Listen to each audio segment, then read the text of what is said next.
다이소에서 사는 제품은 입문자 가성비템. 첫 번째 제품은 이제 두 번째 제품은 세 번째는 이에요.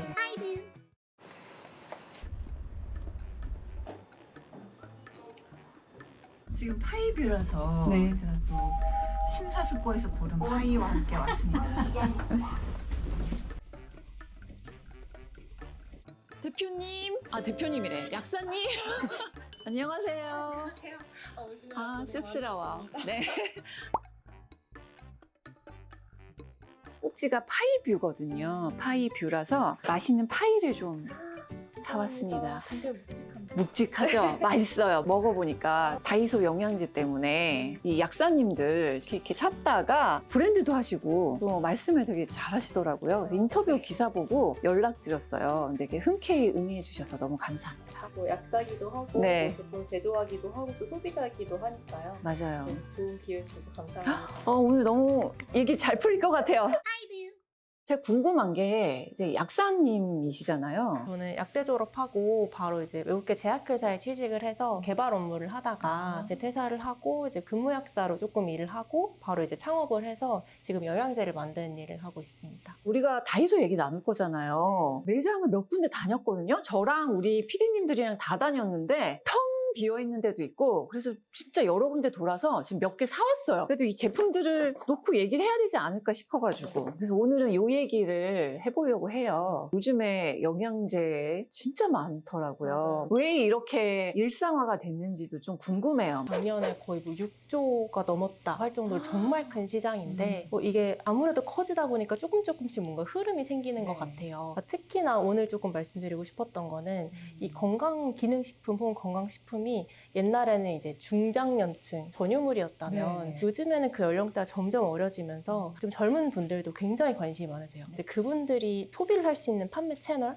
예를 들면 다이소, 올리브영 혹은 어떤 마트, 창고형 마트 이런 곳에서도 이런 영양제들을 많이 판매하기 시작했고 그들이 관심 있는 카테고리 쪽, 다이어트나 이런 피부 건강 혹은 이제 수면, 멘탈 쪽까지 좀 확장되고 있는 추세입니다. 요즘에 왜 제약회사가 가격차를 두고 있다느니 뭐 담론을 막 많이 되고 있는데 어떻게 생각하시는지. 제 주변에 있는 많은 약사분들, 제조하시는 분들, 그리고 그냥 일반 소비자인 친구들한테 막 다 물어봤어요. 그러니까 소비자들은 당연히 너무 환영한다라는 입장이죠. 고가의 제품들도 많고 또 꼭 약국을 가야지만 구매할 수 있고 3개월, 6개월치만 사야지만 살 수 있었던 것들을 가까운 곳에서 유명 제약사가 만든 제품을 뭐 3,000원에서 5,000원으로 구매할 수 있다라고 하니까 너무 좋아하고 영양제를 잘 모르시던 분들은 더 환영을 하시는 것 같아요. 그리고 또 두 번째, 유통사나 이런 다이소 판매처들의 입장에서는 당연히 우리는 좋은 제품을 값싸게 공급한다라는 말씀을 많이 하시고 그렇게 할 수 있는 이유는 유통 구조를 조금 단순화하고 홍보 마케팅 비용을 줄였다라고 얘기를 하시더라고요. 제가 안타깝다라고 느끼는 부분은 이제 이 유통사 쪽의 입장이 아무래도 언론을 통해서 전달이 되다 보니까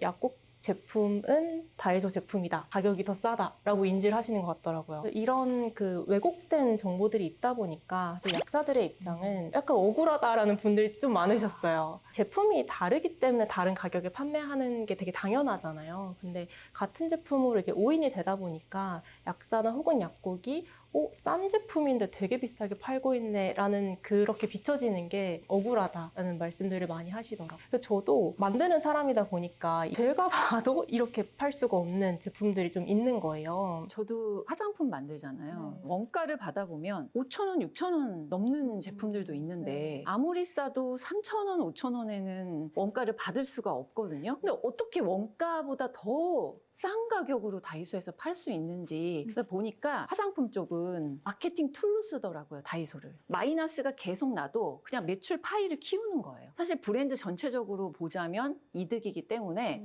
다 들어가는 거예요. 영양제 쪽은 조금 다를 것 같아요. 아무래도 영양제 쪽은 이런 규제를 좀 많이 받는 카테고리이기 때문에 약간은 다를 수 있을 것 같아요. 그래서 여러 가지 이유가 있겠지만 가장 크게는 우리가 영양제라고 인지하고 있는 것들 안에 사실은 일반의 약품, 혹은 건강기능식품, 뭐 일반 식품 이런 다양한 분류가 있어요. 근데 법적으로 이 일반 의약품이라는 거는 약국에서만 판매를 할 수 있거든요. 근데 그렇다 보니까 이제 약국에서는 일반 의약품을 팔고 다이소에서는 이걸 판매하지 못하기 때문에 이런 건강기능식품이나 일반 식품들을 판매해서 조금은 취급할 수 있는 품목이 다르다 라는 게 좀 차이점일 것 같아요. 사실 약국에서 파는 바카스랑 편의점에서 파는 바카스랑 다른 제품이거든요. 근데 이거는 사실 웬만한 소비자들도 어느 정도는 인지하고 있는 상태예요. 궁금하실 분들을 위해서 말씀을 드리면 약국에서 파는 제품 바카스 D라고 해서 유효한 그 성분인 타우린의 함량이 더 높고, 그리고 편의점에서 판매하는 거는 이 타우린 성분이 함량이 한 절반 정도로 낮아요. 소비자들도 뭐 편의점 가서 살 사람들을 사고 내가 좀 더 센 게 필요해, 좀 더 에너지가 필요해 하면 약국 가서 구매를 하시거든요. 근데 그 누구도 왜 약국은 이게 더 많아?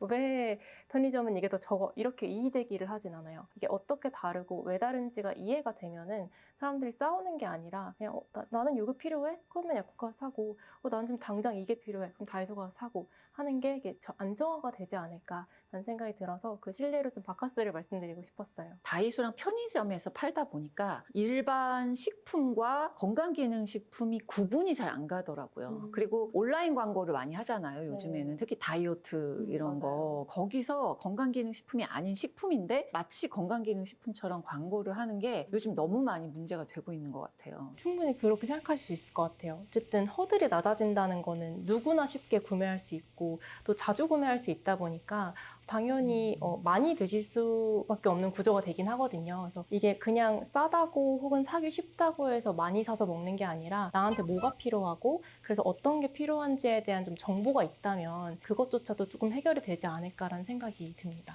그럼 다이소에서 요건 내가 약사로서 추천한다. 요건 굳이 다이소에서는 아니고 약국 가서서 꼭 사셔라. 이런 게 있다면? 첫 번째 제품은 이제 성인용 마그네슘 제품입니다. 마그네슘 제품에는 이제 산화마그네슘이라는 이제 유효 성분이 300mg 넘게 들어있어요. 사실 성인한테 권장되고 있는 마그네슘 함량이 딱 그 정도거든요. 마그네슘 안 드셔보신 분들 혹은 뭐 햇빛 잘 못 보거나 외출 잘 못하거나 아니면 면역력이나 뼈 건강 쪽으로 건강 우려가 된다 하시는 분들은 좀 가볍게 시도해볼 만한 제품이라고 생각합니다. 그리고 두 번째 제품은 비타민 D 제품인데요. 아마 4000IU 함량만 남아있을 거예요. 이 4000IU 함량은 좀 높은 함량이에요. 당연히 가성비 있게 높은 함량을 섭취할 수 있다면 뭐 와인하시기 때문에 이거는 좀 드셔보셔도 괜찮다라는 말씀을 드리고 싶고, 네, 물론 이제 그 안에서의 그 제형 차이는 좀 있거든요. 연질 캡슐로 된 게 있고 액상으로 된 게 있고 분말이 있고 정제가 있고 하는데 요거는 정제라서 섭취하는 방식이 조금 불편할 수 있지만 그래도 함량을 생각하면 충분히 권할 만한 제품인 것 같습니다. 세 번째는 비타민 C 제품이에요. 사실 비타민 C를 제가 추천할까 말까를 되게 고민을 했어요. 다이소만큼 가성비가 좋은 유명 제품이 있기 때문에 하지만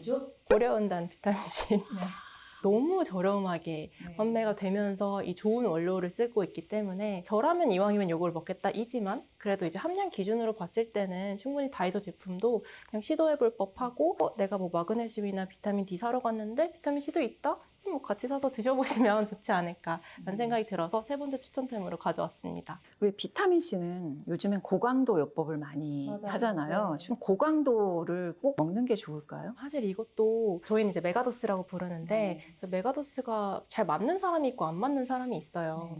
뭐 안 맞으시는 분들은 조금만 고용량을 드셔도 막 속쓰림 혹은 막 설사 혹은 알레르기 정도까지 올라올 정도로 안 맞거든요. 제가 그래요. 저는 네, 메가도스가 안 맞아요. 어차피 비타민C는 과량으로 드시더라도 필요한 정도만 섭취되고 나머지는 다 이제 배설이 되기 때문에 많이 부족하시다라는 생각이 드시면 많이 드시면 좋거든요. 근데 이게 좀 무분별하게 무조건 좋다라는 정보 때문에 이제 안 맞는 분들도 막 억지로 드시는 분들이 있어서 요거는 조금 지양해야 될 것 같고 그만큼 아까 말씀드렸던 정확한 정보가 좀 중요하다라는 게 또 필요한 대목인 것 같아요. 그렇다면 요런 건 약국에서 사는 게 더 좋다. 다이소 말고 이런 게 있다면? 전 제가 함량을 기준으로 하기 때문에 저라면 비타민 B 제품은 먹지 않겠다라고 말씀드리고 싶은데요. 뒷면에 보시면 영양 정보표라는 게 있어요. 근데 비타민 B군 제품을 보시면 다 모든 B군 성분들이 일일 권장량 대비 100% 들어가 있다라고 표기가 되어 있어요. 보통의 분들은 보시고 100% 충분하다라고 인지를 하시고 그렇죠. 좋은 제품이라고 생각을 하실 텐데 사실 그 100%라는 기준이 전 좀 부족하다고 생각하거든요. 이거는 일일 권장량 대비 100%라는 개념인데 일일 권장량이라는 그 기준 자체가 좀 옛날 기준이에요. 사실 현대인들한테 더 중요한 기준은 충분 섭취량이라는 기준이거든요. 요거는 내가 결핍증이 지금 중요한 게 아니라 요걸 먹어서 더 건강해질 정도의 함량이다 라는 기준이기 때문에 대부분의 약국에서 판매하는 제품들은 다 이 충분 섭취량에 좀 맞는 제품들이다 보니까 비군 제품은 이왕이면은 다이소보다는 이제 약국 쪽 제품 혹은 이제 다른 온라인 제품을 구매하셔라라고 말씀드리고 싶어요. 뭐 이런 건 어때요? 이 락토핏 이런 거. 제가 요거 락토핏을 먹고 있는데 보니까 제가 먹었던 거하고 큰 차이가 없더라고요. 소포장으로 되어 있어서 그냥 한 번에 탁탁 털어 먹게 돼 있는 걸 제가 이따만큼 큰 거를 사는데 동그란 통에 들어있는 네. 거요. 네. 가격이 세요. 제가 알기로는 이 제품은 아이의 동일 제품이에요. 네. 그 판매하는 큰 통이랑 대신에 들어있는 포수가 적은 거죠. 비례해서 가격이 저렴한 케이스라서 너무 부담스럽다 하시는 분들은 요거를 구매하시는 게 저는 좋은 선택인 것 같아요. 이런 게 좀 걸리는데 전립선 건강이라는 단어를 썼단 말이에요. 뭔가를 나를 개선시켜 줄 것 같은 느낌을 주는데 이걸 다이소에서 판매하는 게 괜찮을까 싶은데 사실 이게 뭐 전립선 건강에 도움을 준다, 뭐 효과가 있다라고 얘기하는 건 아니라서 특히 이게 의약품이 아니기 때문에 네. 이게 즉각적인 효과나 혹은 부작용이 크지는 않아요. 제가 생각했을 때 이런 좀 궁금증이나 좀 걱정이 되시는 분들은 그냥 다이소에서 구매하시기보다는 그냥 그래도 약국 가서 약사분들이랑 좀 얘기를 나눠보시고 구매를 하시는 것도 좋을 것 같고, 다이소 제품이 이렇게 함량 대비해서 무조건 저렴한 건 아니거든요, 사실. 그래서 그냥 이왕이면 마음 편하게 상담을 받고 구매하시는 것도 전 좋은 방법이라고 생각을 해요. 그럼 정리를 해보면 다이소에서 사는 제품은 입문자 가성비템. 접하지 않았는데 영양제를 좀 가볍게 한번 먹어볼까? 그러면 비타민 D, 네, 비타민 C, 마그네슘 이런 거 드시고 맞아요. 이제 저처럼 원래 먹던 게 있는데 함량이 비슷하거나 거의 같아. 이러면 이렇게 락토핏, 코큐텐 같은 걸 이렇게 딱 똑똑하게 골라서 사 먹는 방법. 이렇게 이용하면 되겠네요. 결국에는 판매하는 사람들은 그냥 판매를 하는 거고 선택은 소비자가 하는 거거든요. 그래서 뭐 요걸 먹어봤는데 너무 좋아. 근데 나는 요거보다 더 높은 함량으로 먹어볼래. 요거랑 다른 게 섞인 걸 먹어볼래. 하는 사람들은 뭐 약국이든 뭐 마트든 뭐 온라인에서 구매를 하시면 되는 거라서 이거는 소비자가 선택하면 되는 문제라고 생각합니다. 직구가 굉장히 시장이 커졌는데 그 가성비로 보면은 다이소랑 비슷하기 때문에 조금 더 발품 팔아서 해외 직구 나는 제대로 똑똑하게 사겠다. 이런 분들이 약간 실망을 하면서 어떻게 보면은 다이소 제품들이 대안이 될 수도 있을 것 같아요. 노브랜드 이런 데서도 판매했었다면서요, 사실? 저도 몰랐어요, 사실. 근데 노브랜드에서도 다이소랑 비슷한 컨셉으로 영양제들을 출시했었다라고 하더라고요. 저는 이게 시장이 확대되는 과정이기 때문에 누구도 거스를 수 없는 흐름이라고 생각을 하거든요. 근데 이 시장이 확대되는 과정에서 서로 알고 있는 사실이 다르고 뭐 카더라, 뭐 얘는 이렇다 이런 말들이 많기 때문에 좀 혼란스러운 건 너무 자연스러운 거라서 그냥 말씀드린 것처럼 판매처는 판매처 역할을 하고 뭐 약사는 뭐 정보 제공자로서 역할을 하고 혹은 판매를 하고 소비자들은 내가 얻은 정보를 바탕으로 그냥 옳은 선택을 하는 그런 게 세팅만 되면 저는 너무 좋은 현상이고 이 시장이 커지면서 선택지가 넓어지고 결국에는 소비자는 더 좋은 제품을 더 좋은 가격에 사는 거는 너무 긍정적이라고 생각합니다. 그런데 이게 우리의 바람은 자연스럽게 일상화되는 거라고 생각하지만 분위기가 심상치 않아요. 뭐 다 빠진다는 얘기도 있고 어떨까요? 이게 런칭하고서 한 뭐 5, 6일 만에 일양약품에선 아예 철수하기로 결정을 했다 이런 기사들을 저도 확인을 했어요. 약간 안타까웠던 게 이게 누구를 위한 철수인가 라는 생각이 좀 들었어요. 그렇게 빠짐으로써 소비자들은 소비자대로 화가 나고 제약사는 그렇게 열심히 투자해서 만들었는데 판매를 못하니까 손해고 약사들도 우리는 그렇게 막 압박을 넣어서 빠진 게 아닌데 우리는 그냥 다른 제품이다라는 말을 하고 싶었는데 이게 약간 이익권 때문에 빠진 것처럼 비춰지다 보니까 다들 이 철수 때문에 좀 오해가 더 쌓이지 않았나라는 생각이 듭니다. 뭐 어쨌든 이런 자연스러운 흐름은 뭐 거스릴 수 없는 것 같고 누가 됐든 중요한 건 소비자한테 정말 혜택이 돌아가느냐의 문제라고 봤을 때 모두에게 좋은 결과가 있을 것 같다. 좋은 소비 환경이 만들어질 것 같다. 이렇게 정리가 되는 것 같습니다. 그리고 또 얼마 전에는 CU에서도 이제 판매를 하기 시작했다라고 하더라고요. 그래서 이거는 그냥 단순히 다이소에서 판다 안 판다의 문제가 아니라 큰 시장으로 가는 길이다라는 거를 다시 한번 말씀을 드리고 싶고, 그러면서 저희도 다 같이 좋은 제품을 더 좋은 환경에서 그리고 더 많은 지식을 갖고 구매할 수 있는 기회가 되지 않았나라는 생각입니다. 저도 오늘 도움이 많이 되는 얘기를 들었고요. 오늘 얘기 많이 들으셨죠? 다이소에서 현명한 쇼핑 하시기를 바랄게요. 그러면 다음에 또 뵐게요. 안녕.